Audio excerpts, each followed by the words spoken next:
لە هەرجێکم بینەرانی گەلی کوردستان سڵایمەتان لێبێ خۆشحاڵم ئێوارش بەرنامەی گەرما و گەرمتان پێشکەش دەکەم. ئەمڕۆ یەکەمین ڤیدیۆ کۆنفرانس لە نێوان هەرێمی کوردستان و کۆماری ئیسلامی ئێران بەڕێوەچوو. کۆنفرانسەکە لە بواری کشتتوکاڵیدا بوو. وەزیری کشتتوکاڵی هەرێمی کوردستان و کۆماری ئیسلامی ئێران بەشداری و کۆنفرانسیان کردووە. لە نێوان هەرێمی کوردستان و کۆماری ئیسلامی ئێراندا قەبارەی بازرگانی دەگاتە 6 میلیارد دلار. ئەم جۆرە کۆنفرانسانە ئەنیگە ئەمڕۆ بەڕێوەچوو بڕیار بۆم کۆنفرانسە لە تاران بەڕێوە بچێت. ئەم جۆرە کۆنفرانسانە چی کاریگەریەکیان لەسەر پێشخستنی پەیوەندی ئابووری هەرێمی کوردستان و کۆماری ئیسلامی ئێران هەیە و بەتایبەت ئەم کۆنفرانسانە بۆ هەرێمی کوردستان چ گرنگیەکیان هەیە بەتایبەت لە پرۆژەکانی ژێرخاندا. بەڕێز شێخ مستەفا عەبدوڕەحمان سەرۆکیەتی هاوردە و ناردنکارانی هەرێمی کوردستان لە تەوەری یەکەم لە ئەستۆدیۆ لەگەڵمدایە بۆ بابەتی ڤیدیۆ کۆنفرانسی کۆماری ئیسلامی ئێران و هەرێمی کوردستان. بەڕێز شێخ مستەفا بەخێر بێت. خۆت یەکێک بووی لە ئەندامانی بەشدار بووی لە ڤیدیۆ کۆنفرانسەکە. لەوە دەست پێ دەکەم تەوەری گشتی کۆنفرانسەکە چی بوو؟ هەرتەنها کشتتوکاڵ بوو یاخود فراوانتر بوو بۆ سێکتەرەکانی دیکەی ئابووری لە نێوان هەردوولادا؟ بە ناوی خۆی گەورە ئەمڕۆ ئەو ڤیدیۆ کۆنفرانسی کە بە ئەنجام مانگەیاند لە نێوان یەشێتی هاوردە و نانکارانی هەرێمی کوردستان و ڕێکخراوی کشتتوکاڵی جمهوری ئیسلامی ئێران و بە ئامادەبوونی وەکو بەڕێزت باست کرد وەزیری بازرگانی حکوومەت هەرێمی کوردستان و جێگری وەزیری بازرگانی جمهوری ئیسلامی ئێران و هەردوو سەرقونسوڵگەری جمهوری ئیسلامی ئێران لە سلەیمانی و هەولێر و لەگەڵ ئەوەشدا ڕاوێژکار و سەرپەرشتیاری ئابووری وەزارەتی کشتتوکاڵ و لەگەڵ چەندین کۆمپانیای بواری کشتتوکاڵ و خواردەمەنی لەگەڵ ئەو کۆمپانیایانی کوردستان بەڕاستی ئێمە هەدەفمان لەم ڤیدیۆ کۆنفرانسە ئەوە بوو کە ئەو پەیوەندیە بازرگانی هەیە لە نێوان وڵاتی جمهوری ئیسلامی ئێران و هەرێمی کوردستان بۆ ئەوەی کەوا بەردەوام بێ و لە یاد نەکرێ بەهۆی ئەم بار و زروفەی ئێستای کۆرۆناوە کەوا ناتواندرێ هەم پێشەنگا هەم کۆنگرا هەم کۆنفرانسی بازرگانی بە ئەنجام بگەیەندرێ لە وڵاتان. ئێمەش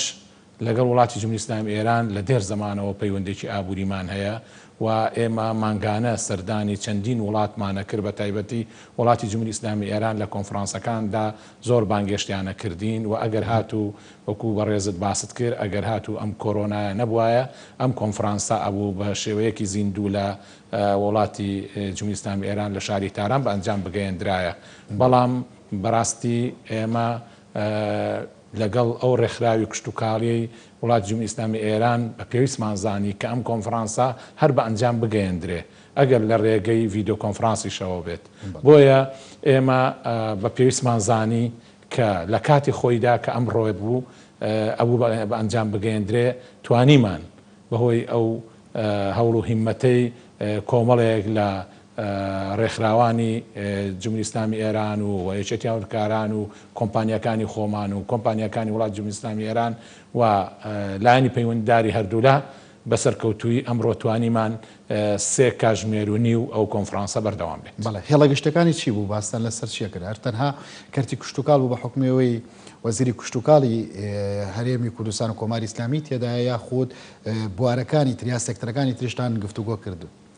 ئێمە ئەوەی سەرەکی بێ لە بواری کشتتوکاڵدا بوو. کشتتوکاڵ بەرەو پێشچوونی کشتتوکاڵ لە هەردوو وڵات عێراق و هەرێمی کوردستان بە تایبەتی لەگە وڵاتی جمهوری ئیسلامی ئێران ئێمە بە پێویستمان زانی چونکە بەڕاستی ماوەیەکی زۆرە هەوڵ ئەدرێ کەرتی کشتتوکاڵ لە هەرێمی کوردستان کاری لەسەر بکرێ و ئێمە کە باسی ئەویان کرد کۆنفرانسەکە لە بواری کشتتوکاڵدا زۆر بە پێویستمان زانی کە زیاتر تشی بخەینە سەر کەرتی کشتتوکاڵ چونکە ئێمە لە هەرێمی کوردستان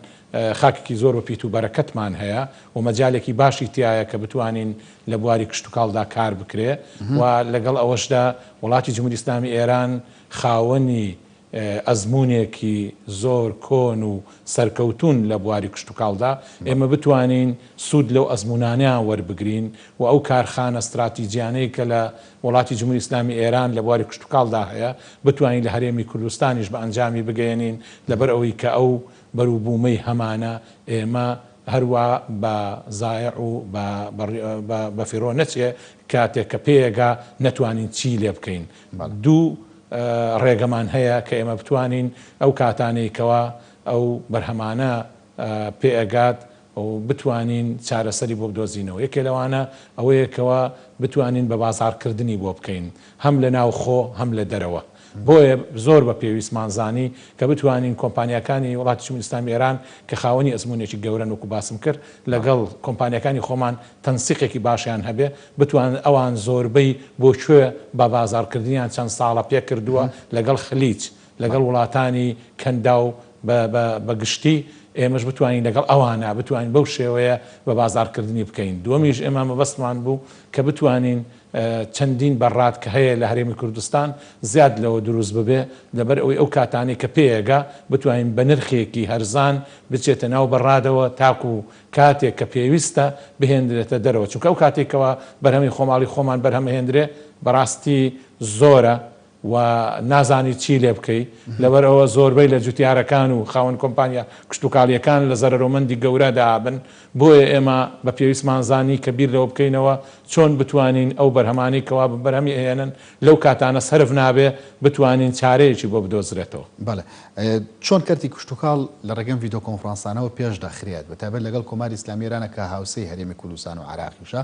ئەوان بەرهەمی کشتتوکاڵی پێویست بۆ ناوخۆی هەرێمی کوردستان دابین دەکەن یاخود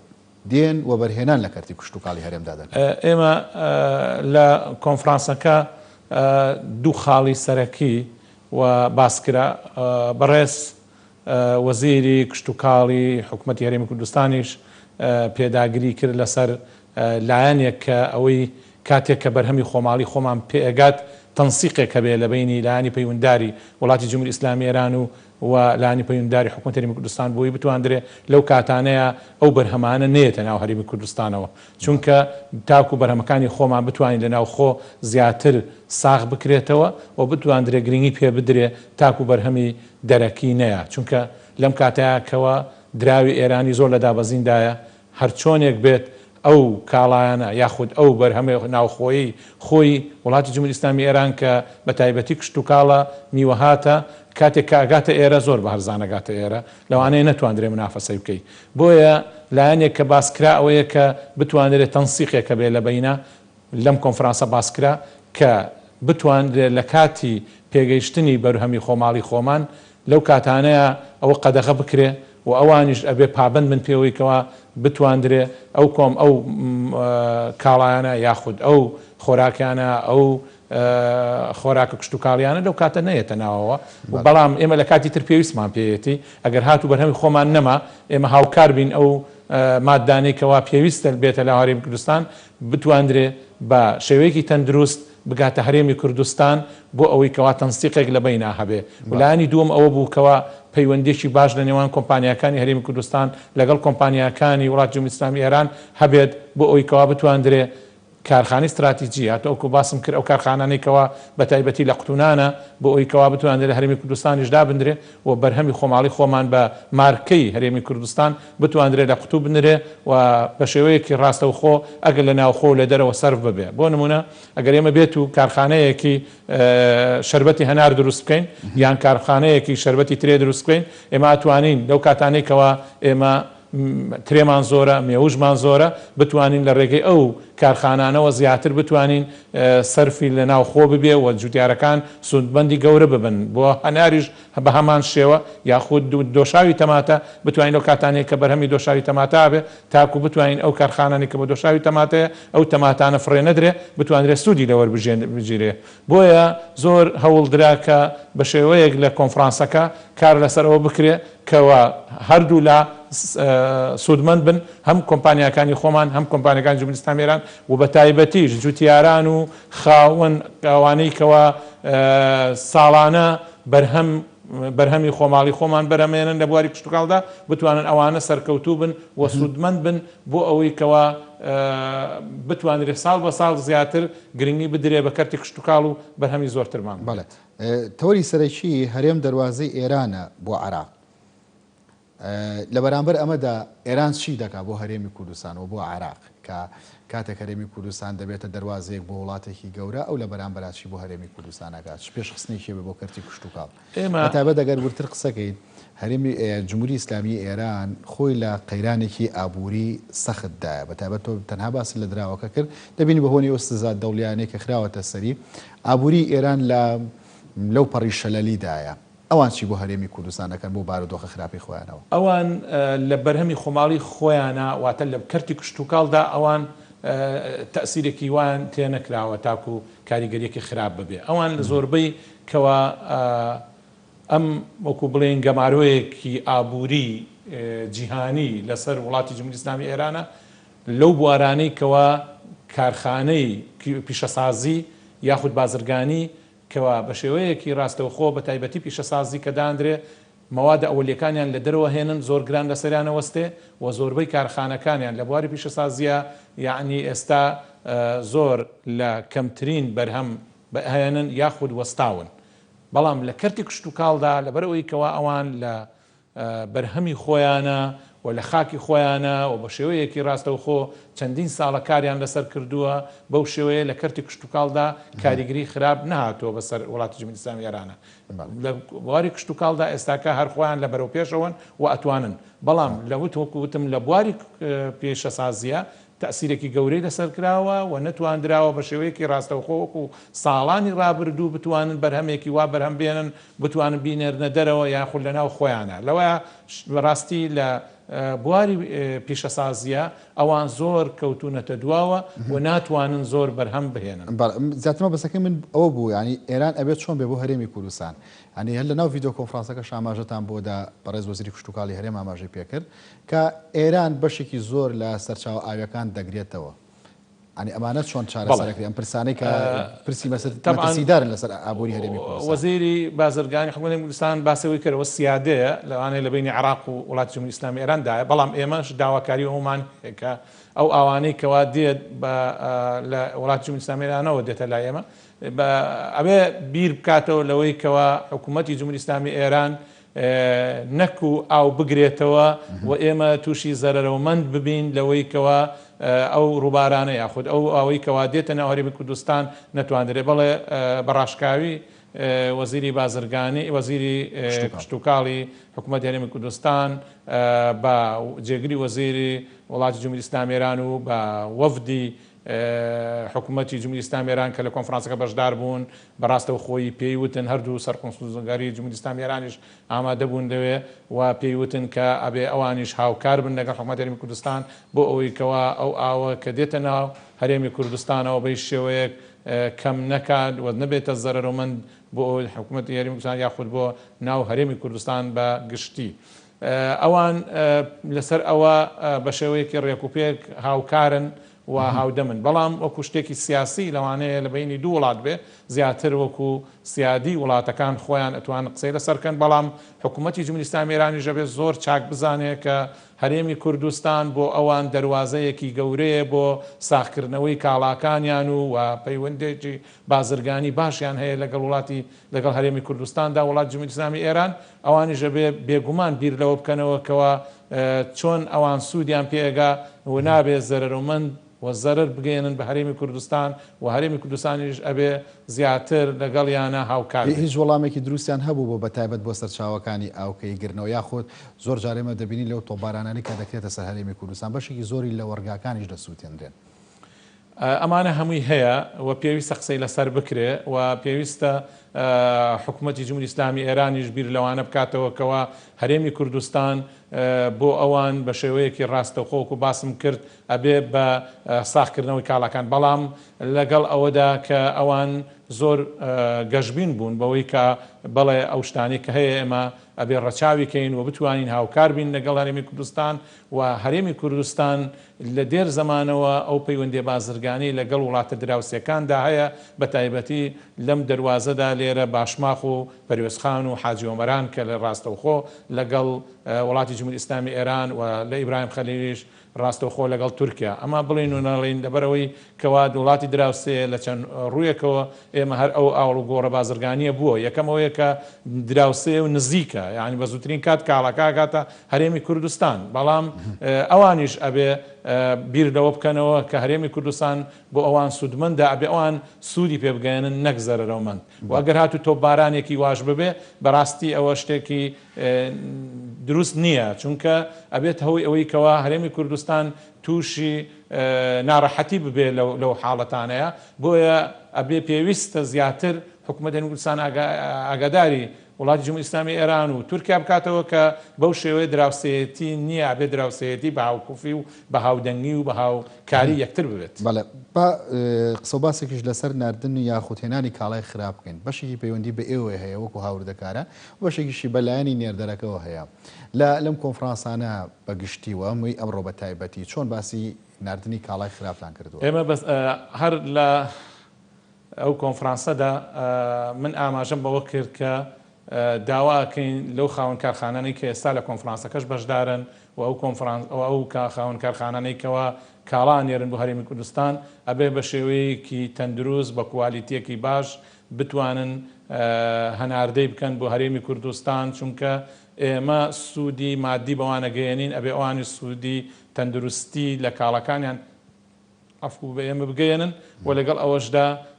ئێمە ئەندامانی خۆشمان ئاگادا کردوێتەوە کەوە داوای شتی خراپ نەکەن بۆ ئەوەی کەوا لەبەر سوودێکی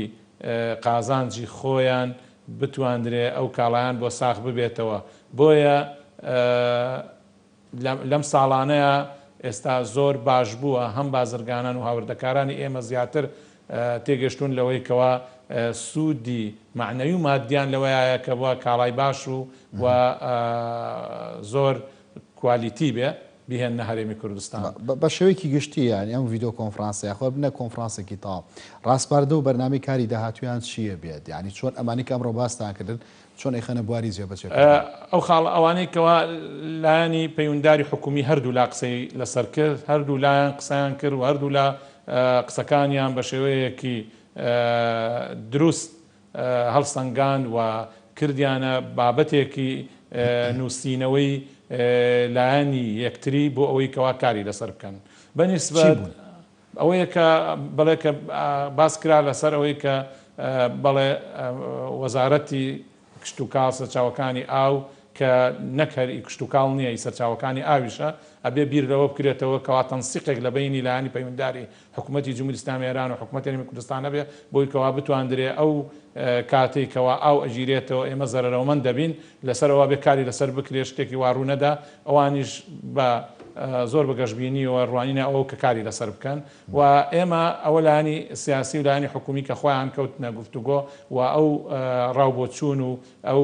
پێشنیارانەی خۆیان هەبوو کە خستیانە بەردەمی یەکتر و هەردوو لاوتیان ئێمە کاری لەسەرەکەین و بە تایبەتی ئێمە ئەبینین ئەو پەیوەندی کە هەیە لە نێوان حکوومەتی هەرێمی کوردستان و وڵاتی جمهوری ئیسلامی ئێران ئەبێ بە شێوەیەکی دروست بڕوە و هیچ نیگەرانیەکی لە هیچ لایەکەوە ڕوو تێنەکات لانی تر ئێمە کە لایانی دوای ئەوان کە کۆنفرانسەکە لە بەشی لایەنی کۆمپانیاکانی ئەوان و کۆمپانیەکانی ئێمە کەوتینە گفتوگۆ سەر ئەوەی کەوا ئەوان بتوانن چۆن کار بکەن لەگەڵ کوردستان چۆن لەگەڵ کۆمپانیەکانی هەرێمی کوردستان کار بکەن و کۆمپانیەکانی خۆمان چۆن کار لەگەڵ کۆمپانیەکانی وڵاتی جمهوری ئیسلامی ئێران بکەن لە ئەوەی کە ئێستا لەم کاتی کۆڕۆنایە و ناتواندرێ زیاتر ئەو پرۆتۆکۆلانەی هەیە لەگەڵیان یەکترا تازەی بکەنەوە هاتوچۆکردن کەمە وەلو ئێستا تقریبان دەستی پێکردوێتەوە هاتوچۆکردن بەس بە شێوەیەکی دروست و بە شێوەیەکی ڕاستەوخۆ زۆر نییە کەمە بەڵام لە ڕۆژانی ڕابردووی کەرەنتینە و قەدەغەی هاتوچۆدا نەتواندرا بوو کە بازرگانەکان بە شێوەیەکی ڕاستەوخۆ بچن کارخانەکان ببین و بتوانن نزیکەوە ئەو پرۆتۆکۆلانیان تازە بکەنەوە بەڵام باسی ئەوە کراکەوە لەمەوە دوا زیاتر بتوانن کاری هاوبەشی لە بینی هەردووکیانە بە ئەنجام بگەێنن و بتوانن ئەو کۆمپانیانی وڵاتی جمهوری ئیسلامی ئێران بێن لە هەرێمی کوردستان لە بواری کشتتوکاڵ کار بکەن و وەزیری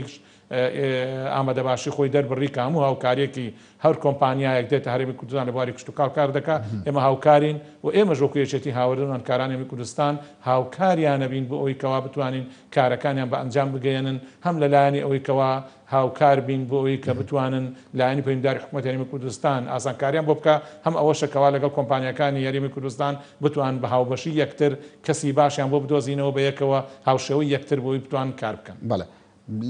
دەکوتای دیاوە لێپرسم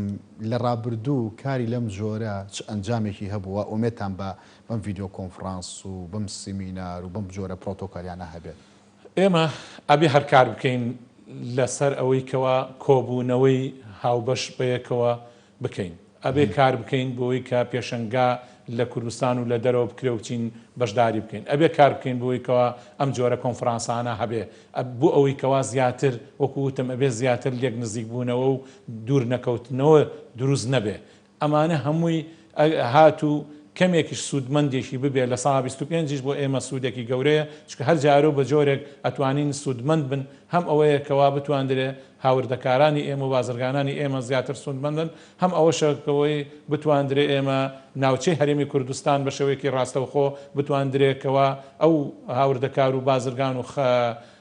خاوەنکارانەی دەرەوە کەوا بێن لە هەرێمی کوردستان زیاتر گەشەی ئابووری پێبن ئەمانە هەمووی ئەبێتە هۆی ئەوەی کەوا سوودمەندین لە نزیکبوونەوە و قسەکردن لەگەڵ یەکتردا ئەبێتە هۆی ئەوەی کەوا زیاتر بتوانین ئەو پەیوەندی بازرگانیانە درێژە پێ بدەین. بەڕێز شێخ مستەفا عەبدوڕەحمان سەرۆکی یەکێتی هاوردن نادرکارانی هەرێمی کوردستان سوپاس کە لەگەڵ سوپاس بۆ ئێوەی بەڕێزیش دەستان خۆش بێت. دوای ناوبڕێک تەوەری دۆم دەست پێ دەکات لەگەڵماندا بمێن.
جارێکتر سڵاتان لەبێ خۆشەویستان لە تەوری دۆمدا قسە لەسەر ئایندەی پەیوەندیەکانی هەرێمی کوردستان و عێراق دەکەین بەتایبەت کە بینیمان لە چەند ڕۆژی ڕابردوودا هەرێمی کوردستان و حکوومەتی عێراقی لەسەر ناردنی موچە گەیشتە ڕێکەوتن. ئێستا قسە و باس لەسەر ئایندەی پەیوەندیەکانی هەرێمی کوردستان و حکوومەتی عێراقیە. هەندێک پیان وایە ئەم ڕێکەوتنە سەرەتایە بۆ ڕێکەوتنێکی گشتگیر لە نێوان هەردوولادا. هەندێکی دیکەش بە پێچەوانەوە دەیبین و ڕەشبین و دەڵێن تەنها بابەتێکی ڕووکەشە. پرسەکانی نێوان هەرێمی کوردستان و حکوومەتی عێراقی بە دەستور جێگیر کراوە. لە هەمان کاتە دەبینی کە ڕۆژانە لەسەر ئەو پرسانە کۆبوونەوە دەکرێت وە تا ئێستا ژگە لە بودجە نەگەیشتونێتە هیچ چارەسەرێک. لە کاتێکدا بودجەش ڕێکەوتنێکی کاتیە تا و کاتێک کە بودجەی ساڵی 2021 پەسەند دەکرێت. پرسەکان بریتین لە مەسەلەی پێشمەرگا، پشکی هەرێمی کوردستان لە بودجەی سیادی، لە بودجەی عێراق، مادەی 140 و کۆمەڵێ بابەتی دیکە. لە تەوری دومدا بەڕێز نەوزاد عوسمان وەکو چاودێری سیاسی لە ستۆدیۆ لەگەڵمدا قسە و باز لەسەر و بابەتانە دەکەین. بەڕێز نەوزاد ئێوارەت باش. ئەم ڕێکەوتنەی کە کرا چۆن هەڵسەنگاندنی بۆ دەکرێت؟ دەبێتە بناغەیەک بۆ کۆتایی هێنان بە ئەو ناکۆکیانەی کە لە نێوان هەردوولادا هەبوو یاخود پرسەکان هەروەکو خۆیان دەمێننەوە؟ وڵا زۆر سپاسانەکەم بەداخەوە ئەم ڕێکەوتێکی نووسراو نییە و نەمان بینی دەردی کابراڵە لە بەرچاوی ڕاگەاندنەکانە و لە دەردوو مێز و پرۆتۆکۆلەکە مەسەلەن ئیمزا بکەن و بیگۆڕنەوە شتیوانە بووە دەمیە و ئەوەی کە من خوێنمەتەوە بیستمانە هەمووشمانی زانین بە زۆربەی وەکۆڵێن بە علااقاتی شخصی جێبەجێ بووە چونکە هەر لە ئێستاوە هەر ئەمڕۆ جێگری یەکەمی سەرۆکی پەرلەمانی عێراق کە لە لیستی شیعەکانە ناڕزایکی زۆر توندی دەربڕیوە ئەڵێ لەسەر چ ئەساسی ئەم بڕەپارەیە نێردراوە بۆ هەرێمی کوردستان و لە کاتێکدا کە مانگی پێشوو 50 ملیۆن دینار 50 ملیۆن یاخود 50 میلیارد دینار داوا کرا لە وەزارەتی سەحەوانی بۆ تەندروستی پارێزگای سیقار بۆ بەڕێوەبوونەوەی کۆرۆنا دابین بکرێت نەتوانرا دابین کرێت لەبەر بێبوجێی و بێداهاتی ئایا ئەم مەبلەغە پارەیە لەسەر چه ئەساسیە و چۆن دابیر کا بۆ هەرێمی کوردستان کەواتە هەر لە ئێستاوە معارەزەیەکی تونند هەیە لە پەرلەمانی عێراق و حتا داوایان کردووە کە سەرۆکوەزیران دوای سەردانەکەی لە ئەمریکا بگەڕێتەوە بچێتە بەردەمی پەرلەمان ڕوونکردنەوە بدا کەواتە ڕەما ناوێکی وەکوڵێن ڕێکەوتنێکی شەفەهی بووە نووسراو نەبووە و ئەمەش من هەمیشە دەڵێم ڕێکەوتن هەموو کاتی هەر باشە لە هەچ کاتێکا بکرێت چۆن بکرێ لە مادام لە قازانجی میلەتەکەمانە و دەستکەوتێکی کەم بێ یا زۆر بێ دەست بە دەستی بێنین هەر قازانجە و هەر شتێکی باشە بەڵام ئەمە وەکو جەناب دەفەرمی وەکو پرسیارەکە سەرەتایەکیشە ئومێ دەخوازین کە درێژەی هەبێ بۆ ساڵی 2020 ئەوەیە بینین ئەم ڕێکەوتن شەفەهیەش بۆ ئەم کۆتایی ئەم چوارمانگەی ساڵی 2020 لە 2021 وەکوەوەی کە بازەکرێت دەبێت ڕێکەوتێکی تازە بکرێ و بە تەفاسیل بچنە بەشە بودجەی هەرێمی کوردستان لە بودجەی ساڵی 2020 جێگیر بکرێ ئەمە خۆی ڕێکەوتنیەکە هەوە ئەم ڕێکەوتنانەیە حکوومەتی هەرێم لەگەڵ بەغدادا من پێم وایە هەر ساڵانەیە چونکە خۆدان دەزانن لە یاسای بودجەدا ئەگەر یاسای بودجە بوو لە حکوومەتی عێراقیشان ساڵ 2020 هیچ یاسای بودجەش نەبوو لە عێراقیشا هەر بە لە 12 مەسروفات و خەرجیەکانەکەن بۆیە گرنگە ئەم ڕێکەوتنەوە وەکو وتمان بۆ ئەم چوارمانگەی کۆتایی ساڵی 2020 شتێکی باشە ئەو مەبلەغە پارەی کە دەنێرێت و دەکرێت حکوومەت هەرێمیش لەم چوارمانگەیە بەڕاستی هەوڵی جدی بدات بۆ کۆکردنەوەی باشترین داهاتەکان و ئەم لێبڕینی لە 120 نمێنێ بەڕاستی یەکێک لە خاڵە لاوازەکانی بڕیارەکانی حکوومەت هەرێمی کوردستان بەداخەوە ئەڵێم ئەمڕۆ وعدێک دەدا و وعدێک دەدا بۆ وەختێکی دیاری کراو کە چی سەی دەکەی ئیتر ئەم وعدە دەبێت تا درێژە و درێژکراوە و بۆ چەرمانگ دەخانێک هەموو بۆتەوەی ناڕزایی چین و توێژەکان و بەتایبەتی موچە خۆرانی. بەڕێز نەوزاد بۆچی پێ دوایە ڕێکەوتنێکی ڕووکەشە لە کاتێکدا ڕێکەوتنەکە لە چەند خاڵ و بڕگەیەک پێکاتوە لە 15 چواری ئەم ساڵەوە تا ئێستا چەند جارە وەفدی هەرێمی کوردستان چوونەتە بەغداوە چەندین جار وەرەقەی گفتوگۆ و لێکتێگەیشتنان ئیمزا کردووە ئەنی بۆچی لەگەڵەوەشا پێ دوای ڕێکەوتنێکی ڕووکەشە و کاریگەری کەمە کۆتایی نییە هیچ ڕێکەوتنێکی کۆتایی نیە کاک یوسف ڕووکەش فەرقی نیە لەگەڵ کۆتایی قەسم من نەمود ڕووکەشە من وتم شەفەهیە ڕێکەوتنێکی شەفەهیە نووسراو نییە تەفاهومە خۆ دەزانیت مەرحەلەی تەفاهم نزمترە لە مەسەلەی ڕێکەوتنی کۆتایی کەواتە ڕاستە یەک تێگەیشتن هەیە و لەسەر ئەو خاڵانی کە ڕوونکردنەوە بووە تەنانەت یعنی دەبوایە ڕێکەوتن بکرایە بەڵام لە دقایقی ئەخیرا بەداخەوەکو بازەکەن حکوومەت هەرێمی کوردستان لەسەر هاتنی چەند مۆزەفێک و بەهاوبەشی بەڕێوەبردننی دەواازە سنووریەکان نەکەوتنە نەتیجە بۆیە ئەوە دواکەوت و کەوتە ئەوەی کە سەرۆک کۆمار تەداخولکا و هاوسەرۆکی یەکێتی تەداخولکا و تەلەفۆن لەگەڵ سەرۆکی حکوومەتا بکرێ ئەمە مەسلەیەکە وەکو وتم مەسلەیەکی هاتوتە بە علااقاتی شخصی و پەیوەندی و ڕووگیربوونی یەکتری بەڕاستی ئەمە هیچ ڕێکەوتێکی نووسرا و معتەبەری پێ ناوچێت تەنانەت وەکووتم نە پەرلەمانی بەغداد ئاگدارە و ئێستا پەرلەمانی کوردستانیش بە حەق لەمە و دوامن بەڕێی من وایە پەرلەمانی کوردستانیش بێتە سەرخەت و هەچی ڕێکەوتنێک لە بینی حکوومەتی هەرێمی کوردستانە دەکرێت لەگەڵ حکوومەتی بەغداد و هەموو حکوومەتەکانی دەوروبەریشتا دەبێت پەرلەمان ڕەزامەند بێ و لە تەفاسیل و وردەکاری تێبگا بەڕاستی بەداخەواڵێم پەرلەمانی کوردستان لەم خولەدا و پەرلەمانی عێراقی هەر لەم خولەدا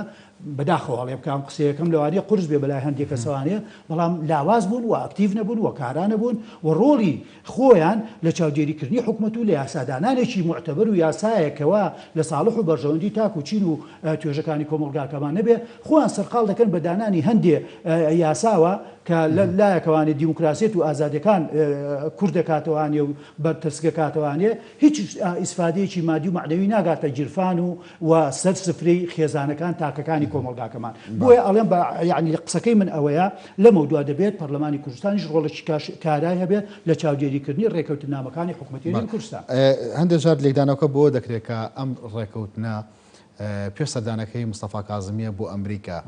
هەدەفەکە یاخۆ ئامانجەکەی ئەوەیە کە لەگەڵ ئەمریکەکانە دانیشت یەک لە مەلەفەکانی لێکم بێتەوە کەمترین قسە و باسی لەسەرکانی باخو بابەتێکی کۆتایی نییە خۆی ئەوەش خاڵێکە زۆر ڕاستە پێ من داریچکە ژوتومە طبعاً تۆ کە چیتە سەردانی ئەمریکا سەردانی ئەمریکا بە خۆی ئەهمیەتێکی گەورەی هەیە من لە شوێنێکی وتومە ئەم سەردانە لەواچێ ببێتە خاڵی وەرشەرخان لە پەیوەندیەکانی عێراق بۆ ئەمریکا و لە پەیوەندیەکانی عێراق و پێگەی عێراق و بڕیاردانی عێراق لە ناوچەکەدا لە بەرامبەر دەوڵەتانی دراوسێ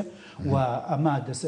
دەست پێشخەریکی باشە و ئەهمیەتی گەورەی هەیە من وتم عادل عەبدولمەجید نزیکەی ساڵێک سەرۆکی حکوومەت و دەعوت نەکرا بۆ ئەمریکا و ئەوانەی پێش و ئەمانیش هەر بە ساردی معاملەی لەگەڵا کرا ئەم سەردانەی لە دوای هەشتا ڕۆژ پێم وایە ئەمڕۆ هەشتا ڕۆژە لە تەمەنی کابینەی مستەفا کاظمی و سەردانی ئەمریکا بەڕاستی مهمە و ئەو یەکێک بۆ قسەکەی جەنابیشی تەواوە تۆ کاچیتە سەردانی ئەو وڵاتانە کۆمەڵێک مەلەف لەگەڵ خۆتا دەبی کۆمەڵێک مەسائلی گرنگ هەیە کە جێگەی باس و گفتوگۆکردنە جا ئەم دەست پێشخەریەکی باشی کرد جا ئەگەر لەژێر فشاری ئەمریکا خۆیان بێ و یاخود دەست پێشخەری و نیەسپاچی حکوومەتی بەغدا بێ بۆ ناردنی ئەم بڕەپارەی و ڕێکەوتنیەکتانی هایاتی ساڵ ئەمە یەکێک لە کێشە و مەلەفە گرنگەکان و گەورەکان و پڕکێشە و گرفتەکانیش بەڕاستی بۆ خۆ دەزانی لە ساڵی 2023 تا ئێستا حەڤ ساڵی ڕێکە حکوومەتی هەرێم و بەغداد هەمیشە مەشاکلمان هەبوو مەشاکل خۆ هەر بوو جەوموچەنیە تۆ خۆ دەزانی مەشاکلی گەرمی جوتیارانمان ساڵانەیە مەشاکلی ناوچە دابڕاوەکانمان هەیە مەشاکلی هێزی پێشمەرگەمان هەیە مەسائلی نەفەقاتی سیادی و خواردن و خۆراک و داود زۆر شتوان هەیە کەواتە ئەم زیرەکانە وەرەقەیەکی فڕێداوە و هەم دڵی کوردیشی ڕازی کردووە و دڵی ئەمریکاش تا ڕادەیەک هێمن بۆتەوانێ و مەلەفێکی ئاڵۆزیشی لە کۆڵ خۆی کردوێتەوە بەڵام ئەمە بەعنە ئەوە نییە کە ئیتر لە گفتوگۆکانی ئەمریکا کازمیدا خاڵی گرنگ نەماوە بەڵێ بەڵکو زۆر خاڵی گرنگ ماوە و هەر لە ئێستاوە و ئەم پیاویان لە وەکو منداڵێم لە مەنگەنە داوە حیزبە گەورەکان بە فەتح و بە سایرون و بە دەعوەوە دەڵێت دەبێت هەچ ڕێکەوتنەی بکرێت لەگەڵ ئەمریکا و گفتوگۆکان لە ئەمریکا دەبێت ڕێکەوتی پێشوەختە هەبێ و مناقشەی پێشوەختە هەبێ لەگەڵ کوتلە گەورەکان و حیزبە گەورەکان لە عێراقا و پەرلەمانی عێراقیش ئاگدار بێ بۆیە مستەفا کاظمیش زۆر دەستکراوە نییە لە بڕیارداندا و وەکو وتین وەکو بڵێن ناوەندی بڕیاری ئەخیر نییە لە عێراقدا و خۆتا زانی پەرلەمانوان هەیە سەرۆکایەتی کۆمار هەیە و خۆیان هەیە حکوومەت و زائیدەریش حیزبە گەورەکان و سەرکردە گەورەکاریش هەیە ئەوان بە دیوەکەی دیکەیە هەرچەنەمە قسە لەسەر ئایندەی پەیوەندیەکانی هەرێم و بەغدا دەکەین لە دوایم ڕێکەوتنە ترس لە هەڵەشانەوەی ئەم جۆرە ڕێکەوتنە هەیە بەتابەت جگەلەوەی کە بەشێک بێت لەو مەلەفێک ئەڕواتە ئەمریکا بەدەستیەوە بێت هەڵبژاردننی پێشوەختەش لە عێراقدا لە خۆی ئەمانە هەمووی پێکەوە کاریگەریان هەیە بەس من تەسەورەکەم وە خۆشبەختانە ئومێدیژەکەم کە ئەم ڕێکەوتنی ناردنی 320 میلیارد دینارە تا نهایەتی ساڵ بخیانێ بەداخەوە دەستکەوتێکی گەورە نییە کاکە یوسف ئەگەر ورد بیتوانێ ئێمە مانگەکانی پێش دوومان لەمە پێ 453 میلیاری دەنات ئێستا کەوتۆتە هاتۆتە کەم بۆتوانێت بۆ 320 میلیارد بەڕاستی من هیچ دەستکەوت نییە گەر دەستکەوت بەشێکی لەوە بە هەرێمی کوردستان تەسلیمی عێراقی بکات بەڵێ 453 کە دەهات هەرێمی کوردستان پاری نەدەدا بەڵام ئێستا لە 320ەکە تقریبا لە 170 زەم ئەبێ بیدات بەڵێ یعنی ئەمە وەکووتم بەڕاستی ئەگەر وەکو دەستکەوت دایبنین هیچ دەستکەوتێک نییە چونکە تۆ بەمەش تۆ نەتوانیوە موچەی تەواوی مانگانی موچە خۆرامری ئەوە تا لە 121 بەڵام ئومێدەکە زیاتر قسە کرد لەسەر ئەوەیە کە بێتە سەرەتا بۆ ڕێکەوتنێکی گشت خۆی هەر ئەوەیە وەکو وتمان خاڵی سەرەتایە لێک تێگەیشتنێکی باشە ئەگەر درێژە بچێشە و بەڕاستی یەکێک لە خاڵەکان کاک یوسف ناشارینەوانی بێمتمانی وای کردووە کە هەموو هەمومان من و تۆ تاکی شەقامی کوردستان بڕوای بە هیچ ڕێکەوتێک و لێکتێگەشتنێک دەبێت ئەم متمانێت دەبێت دروست بکرێت متمانە بەچی دروست دەکرێت دەبێت ڕاستیەکان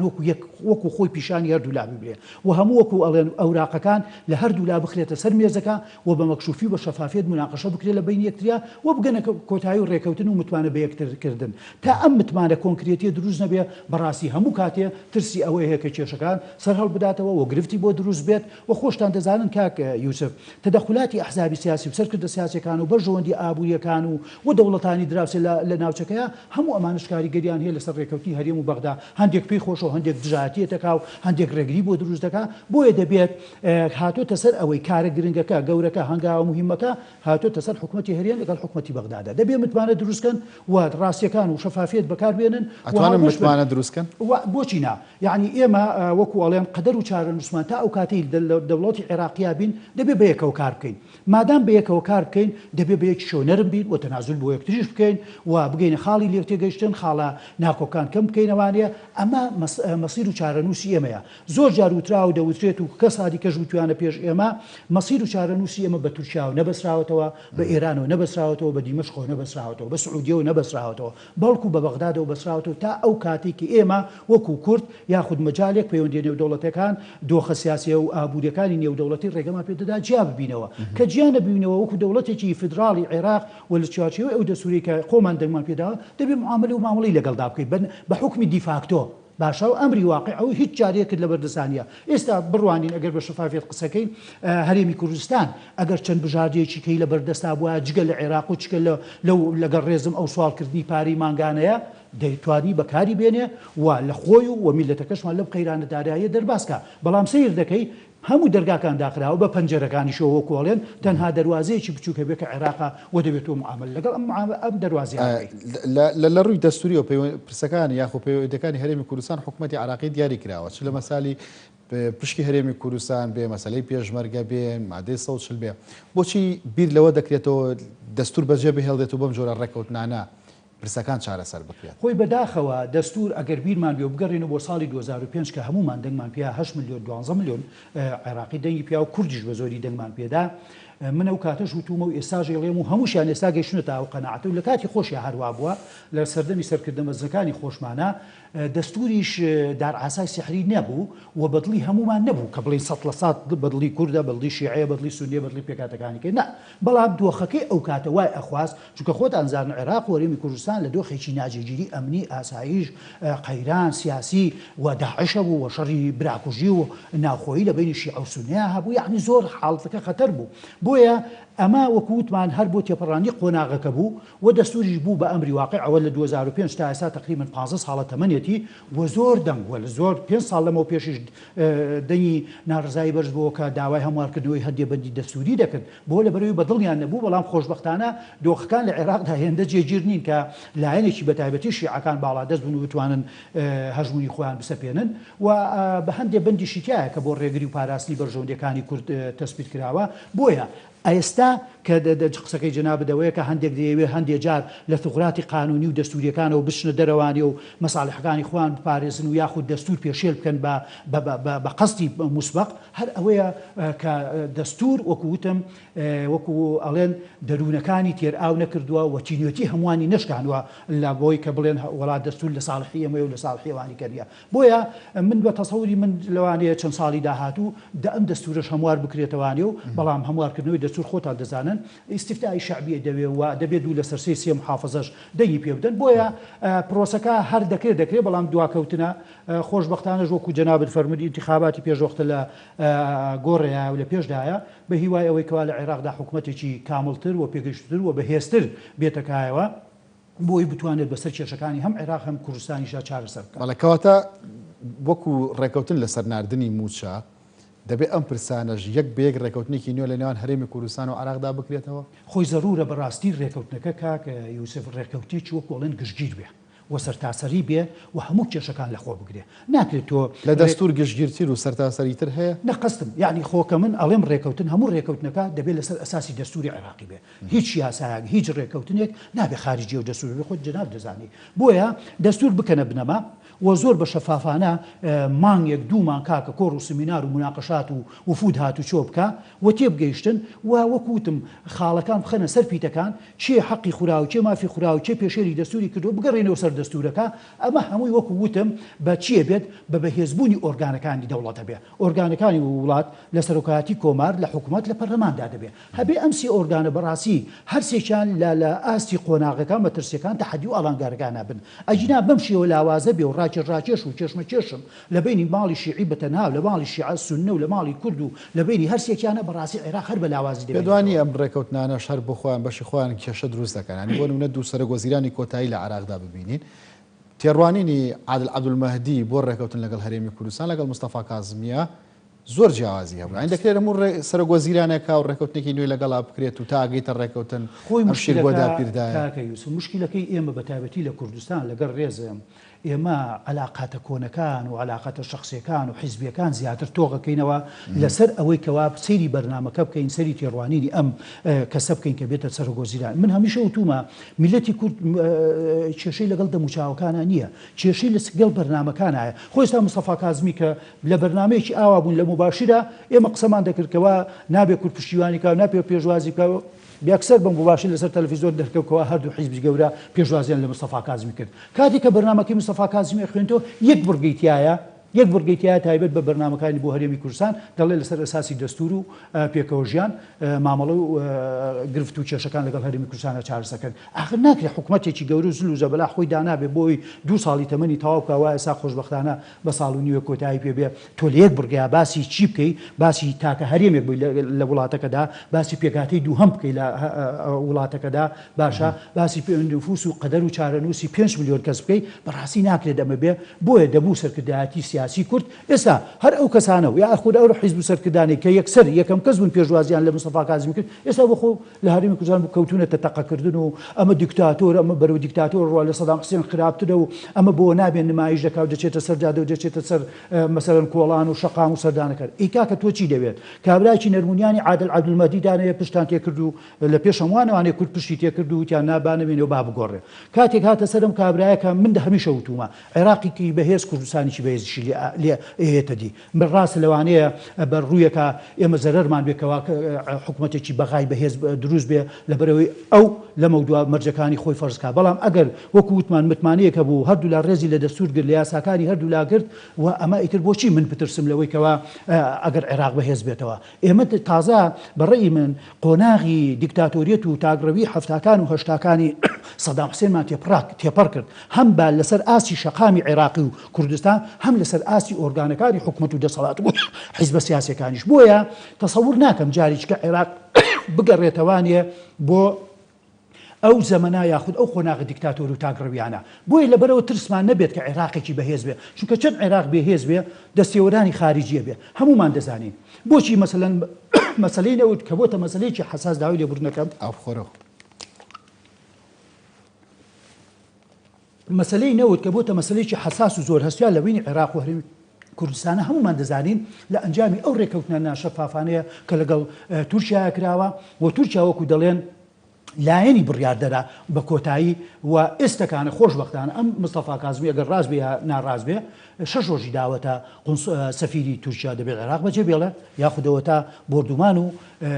وڵاتی لە کوردستان بچێتە دەرەوە و سەردانی وەزیری دیفاعی هەڵوەشانەوە یعنی هەمووەمانە هەڵوێستێکن کە هەمومان پێمان خۆشە بە کوردستانیشەوە بە عێراقیشەوە چونکە خۆتان دەزانن هەرێمی کوردستان و دەسەڵاتی حکوومەتی هەرێمی کوردستان ناتوانێت ڕەدی ئەو کردارانەی یا هێرشانەی تورکیا ئێران بداتەوە بۆی دەبێت دەوڵەتی مرکزی بێتە سەرخەت بە ڕەزامەندی هەرێمی کوردستان و واو هێزی پێشمەرگە و هەمووانە بۆیە بەڕاستی ئەمە لە من خاڵەوە من تی ئەڕوانم دەبێت عێراق بەهێز بێ بۆی کوردستانیش بەهێز بێ و هەموومان بتوانین سەروەری و سیادا هەم لە هەرێمی کوردستان هەم لە عێراق پارێزین بەرامبەر هەموو هەڵبژمونەکان بەرامبەر هەموو ئاڵنگارەکانی دەوروبەر و دراوسێ بەڕێز نەوزاد عوسمان چاودێری سیاسی سوپاس کە لەگەڵماندا بووین زۆر سپاس بۆ ئێوەش ئێوەش خواتان لەگەڵ